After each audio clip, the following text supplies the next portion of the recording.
Updates coming in from peace mission in the Ukraine-Russia war. The Ukrainian media has reported that South African President Cyril Ramaphosa took shelter in a bomb shelter after Russia fired cruise missiles at Kyiv. Those media reports have been dismissed by presidential spokesperson Vincent Magwenya. Let's get the latest from the SABC News correspondent Trent Murray. He is currently in Berlin, Germany. Trent, good afternoon. Thank you for joining us. What do we know at this point about the peace mission in the Ukraine, perhaps on the back of the tweet that you posted a little earlier on? Well, we're hearing it has been a pretty dramatic couple of hours for President Ramaphosa and that group of other African leaders that he is leading to Ukraine for this African peace mission. He is, of course, there with the leaders of Senegal, Egypt, Zambia, the Comoros, and yeah, that's it, actually. My apologies. That's the delegation. What we know is that they arrived via train early this morning. Of course, worth remembering, there are no aeroplanes flying into Ukraine right now because of the war. He was able to go to Bucha at the beginning. Now, that is one of those suburbs on the outskirts of the capital. You might remember back in February of last year, Russia was actually able to capture that when it first invaded.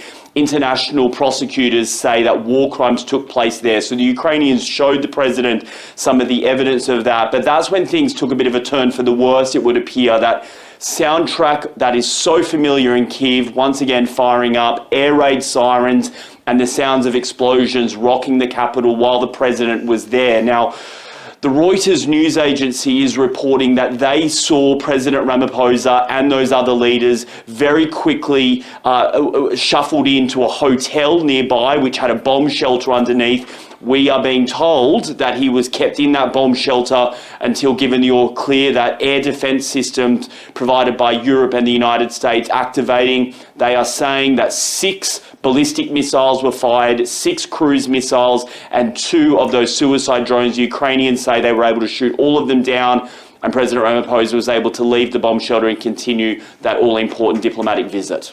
Trent, how do we caution against misinformation and disinformation at this point?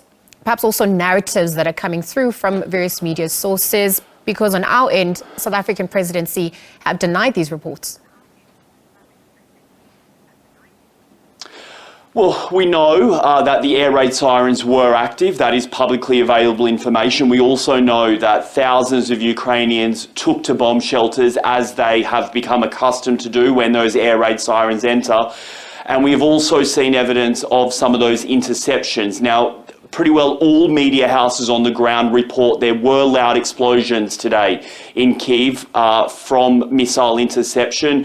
And I mean, common sense tells you, and I've been to Kyiv, I was there several months ago and have experienced this myself, when those explosions take place, everybody shelters because it is just so unsafe. So, look, we'll have to wait and see what further detail the President's office will release on this. But it's almost unthinkable, to me at least, for anybody to be up on the surface while there are missiles incoming. One would imagine having a head of state there, the president of South Africa, the Ukrainians would want to make sure that he is safe. And if there were missiles coming, they would have urged him and his team to get underground. Okay, let's see what develops from there. I just want to also look at the Russian leg of the reportage. Obviously, we know that media personnel were not able to disembark in Poland. And we're wondering whether these dynamics are obviously going to affect the Russian leg of the negotiation process. What's emerging on that front? Will the talks be cancelled? Will it affect the negotiations in any way? I mean, this is a really unusual story, and I think that this is going to probably be quite a major diplomatic issue between South Africa and Poland. What we are being told is that when that very large delegation of South African journalists landed in Poland, as well as President Ramaphosa's security detail, that the Poles would not let them disembark the aircraft. That is because the Polish are saying that they didn't have permits to carry weapons. Of course, the security detail were carrying firearms in order to protect the president. That is business as usual. The Poles say, though, they didn't have permits to bring those guns in. Now, what I can tell you is that in the last hour or so, I've been speaking to SABC News international editor Sophia McKenna. She has got a statement from the Polish in all of this. Let me just very quickly read some of it. The passengers of the plane from South Africa that landed in Warsaw were not allowed to carry weapons in Poland. They were not allowed to leave the plane with the weapons, so they decided to stay on board.